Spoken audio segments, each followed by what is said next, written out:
கர்த்தருக்கு சோத்திரம்.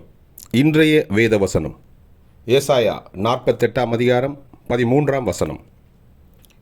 என் கரமே பூமியை அஸ்திபாரப்படுத்தி என் வலது கை வானங்களை அளவிட்டது. ஆமென். நான் அவைகளுக்கு கட்டளையிட அவைகள் அனைத்தும் நிற்கும். ஆமென். ஏசாயா 48ஆம் அதிகாரம் 13ஆம் வசனம். என் கரமே பூமியை அஸ்திபாரப்படுத்தி என் வலது கை வானங்களை அளவிட்டது. நான் அவைகளுக்கு கட்டளையிட அவைகள் அனைத்தும் நிற்கும். ஆமென்.